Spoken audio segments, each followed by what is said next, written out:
మాటకి ఇదొక తార్కాణం, ఇదొక గట్టి నిదర్శనం. ఎందుకంటే యేసు గాని మళ్లీ పునరుద్ధానుడు కాకపోతే, యేసు గాని మళ్లీ మరణాన్ని గాని జయించకపోతే మరణాన్ని చూసి భయపడి ఉండేవాళ్ళు. వీళ్ళు వాళ్ళని ముందు అడుగుతారు ఐసీసీ వాళ్ళు, నువ్వు కానీ ఇస్లాం మతం తీసుకునేటట్లయితే నిన్ను చంపం. ఇప్పుడు ఆ చచ్చిపోతున్న వాళ్ళందరూ కూడా సజీవ దహనానికి గురవుతున్న వాళ్ళు కావచ్చు, బుల్లెట్లకి గురవుతున్న వాళ్ళు కావచ్చు, తుటాల వర్షానికి గురవుతున్న వాళ్ళు కావచ్చు, లేకపోతే కత్తివాత పడుతున్నటువంటి వాళ్ళు కావచ్చు, ఏ రకమైనటువంటి హింసకు గురవుతున్న వాళ్ళు కావచ్చు ఐసిస్ చేతిలో ఈ రోజున వాళ్ళందరికీ ఒక ఛాన్స్ ఇవ్వబడింది. ఈ రోజు ఐసిస్ వాళ్ళు చంపేయక ముందు ఒక ప్రశ్న అడుగుతారు వాళ్ళు, నువ్వు ఇస్లాం మతం స్వీకరించు, నేను వదిలేస్తాం. కానీ వాళ్ళు నిలబడుతున్నారు. అంత తెగింపు ఎలా వచ్చింది వాళ్ళకి? మరణాన్ని గెలిచి తిరిగి లేచిన యేసుక్రీస్తుని వాళ్ళు కలుసుకున్నారు కాబట్టి, వాళ్ళు తెలుసుకున్నారు కాబట్టి, వాళ్ళు అనుభవించారు కాబట్టి, రేపొద్దున ఆయనలాగే వీళ్లు కూడా ఈ మరణాన్ని గెలుస్తారు అన్న నమ్మకం ఉంది కాబట్టి అందుకనే అది సాధ్యమవుతుంది. ఒక్క మాట ఇక్కడ నేను చెప్పాలనుకుంటున్నాను. బలవంతం మత మార్పిళ్లు చేస్తున్నారు, బలవంతం మత మార్పిళ్లు చేస్తున్నారు అని అంటున్నారే, బలవంతంగా మతం మారిస్తే అది సాధ్యమవుతుందా? అది ఎలా సాధ్యమవుతుంది? బలవంతంగా మతం మారిస్తే అది సాధ్యం కానే కాదు, ఎట్టి పరిస్థితుల్లో సాధ్యం కాదు. తప్పనిసరిగా వాళ్ళు పారిపోయి ఉండేవాళ్ళు. బలవంతం కాపురం ఎంతసేపు ఉంటుందండి? నిలబడదు. అది ఏదో ఒక రోజున విడాకులు తీసుకుంటారు, ఏదో ఒక రోజున విడిపోతారు. మరి దేవుణ్ణి బలవంతంగా గాని నమ్మకం పెట్టుకుంటే, ఆయన మీద విశ్వాసం ఉంచితే, లేకపోతే మతం పుచ్చుకుంటే ఇలా ఎలా చచ్చిపోతారు?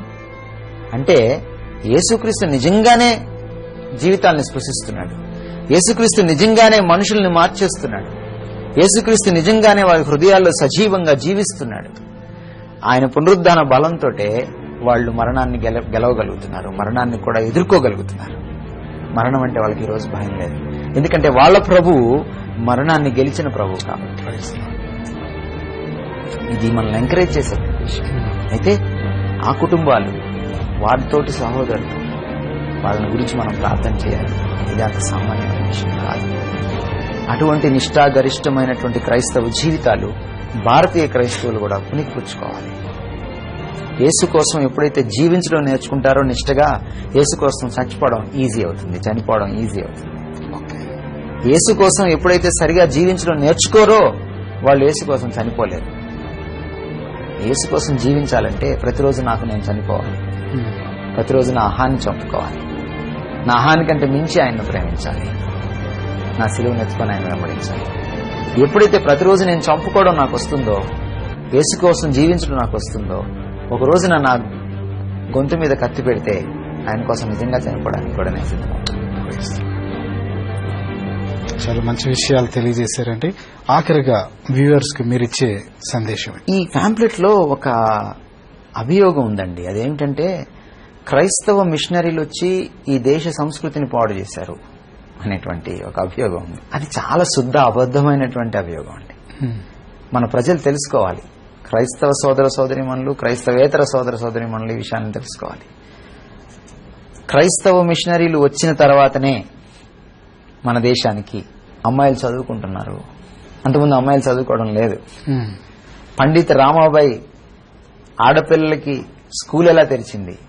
బైబిల్ చదివిన తర్వాత ఒక బ్రాహ్మణ వనిత ఆవిడ యేసుక్రీస్తుని తెలుసుకున్న తర్వాత, ఆమె అంతర్గత సంస్కరణ పొందిన తర్వాత, ఆమె కొత్త జన్మను అనుభవించిన తర్వాత అప్పుడు భారతదేశాన్ని, ఈ సంస్కృతిని సంస్కరించడం మొదలుపెట్టింది.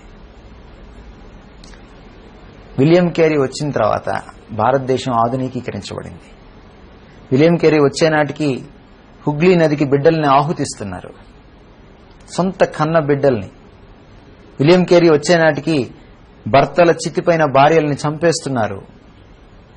విలియం కేరీ వచ్చే నాటికి ఒక్క మహిళ కూడా చదువుకోలేదు. విలియం కేరీ వచ్చే నాటికి బ్రాహ్మణులు, క్షత్రియులు తప్ప ఎవరు చదువుకోవడానికి వీల్లేదు. విలియం కేరీ వచ్చే నాటికి పాఠశాలలు లేవు, కాలేజీలు లేవు, యూనివర్సిటీలు లేవు. ఆయనే స్థాపించాడు. విలియం కేరీ వచ్చే నాటికి ఒక లైబ్రరీ కూడా లేదు భారతదేశంలో. ఆయన ఒక ఓడ పుస్తకాలు తెప్పించి మొదట లైబ్రరీని పెట్టాడు, భారతీయులను జ్ఞానవంతులను చేయడానికి. విలియం కేరీ వచ్చే నాటికి పోస్ట్ ఆఫీస్ సిస్టమ్ లేదు, ఆయనే తీసుకొచ్చాడు. విలియం కేరీ వచ్చే నాటికి సావుకారు దగ్గర డబ్బులు దాచిపెట్టుకుంటే తప్పుడు లెక్కలు రాసి జీవితాంతము ఆయన దగ్గర అప్పు తీసుకున్నందుకు, లేకపోతే ఆయన దగ్గర దాచిపెట్టుకున్నందుకు నాకు వడ్డీ పైన వడ్డీ వేసి నా మనవళ్ళు ముని మనవళ్ళు కూడా వెట్టి చాకిరీ చేసుకునేటట్లుగా మార్చుకునేటువంటి సంస్కృతి, బానిసత్వంలోకి నెట్టేస్తున్న సంస్కృతి ఈ దేశంలో ఉంటే బ్యాంకింగ్ సిస్టమ్ని పరిచయం చేశాడు. ఆ తర్వాత ఇందిరాగాంధీ గారు ఇటీవలి కాలంలో వాటిని నేషనలైజ్ చేయడం జరిగింది. విలియం కేరీ వచ్చే నాటికి ఒక్క పుస్తకం వచ్చేయడానికి లేదు, ఒక పేపర్ చదవడానికి వీల్లేదు. ఫ్రెండ్ ఆఫ్ ఇండియా అనేటువంటి మొట్టమొదటి పేపర్ని ఆయన స్థాపించాడు. ప్రింటింగ్ ప్రెస్ ని పరిచయం చేశాడు. పుస్తకాలను అచ్చువేయడం పరిచయం చేశాడు. ఇన్ని చేశారు వాళ్ళు. భారతీయ సంస్కృతిని వాళ్ళు సంస్కరించారు. ఈరోజు సతి లేదు మనకి. విలియం కేరీ బెంగాల్లో జీవించే నాటికి 50,000 బాల్య వితంతువులు ఉన్నారు. మీరు నమ్ముతారా? ఆ రోజుల్లో చిన్న పిల్లల్ని తీసుకెళ్లి ముసలి వాళ్ళకి కన్యాశుల్కం ఇచ్చి పెళ్లి చేసేసేవాళ్ళు. వాళ్ళు రేపో మాపో గుటుక్కుమనేవాళ్ళు. వీళ్ళేమో వితంతువులుగా ఉండిపోయేవాళ్ళు. వీళ్ళకి బోడిగుండి చేసి తెల్లచీర కట్టి కూర్చోబెట్టేవాళ్ళు. ఇంకెప్పటికీ వాళ్ళు పెళ్లి చేసుకోకూడదు. అటువంటి సంస్కృతి. 50,000 మంది ఉన్నారు. మీరు నమ్ముతారా? భారతదేశంలో బాల్య వితంతువులు. దాన్ని రూపుమాపిన వాడు విలియం కేరీ. క్రైస్తవ మిషనరీలు అనేక మంది కొండ జాతుల వారికి, కోయ వాళ్లకు కూడా చదువు చెప్పారు. అప్పుడు దాకా వాళ్ళని దళారీలు దోచుకుంటూ ఉన్నారు. ఎప్పుడైతే వాళ్ళు చదువుకున్నారో గిరిజనులు ఈరోజు ఏదో తిరగడం మొదలు పెట్టారు. వాళ్ళకి చదువు చెప్పింది మొదట ఎవరు? వాళ్ళని సంస్కారవంతులను చేసింది ఎవరు? వాళ్ళకి బట్టలిచ్చింది ఎవరు? క్రైస్తవ మిషనరీలు భారత సంస్కృతిని పాడు చేయలేదండి.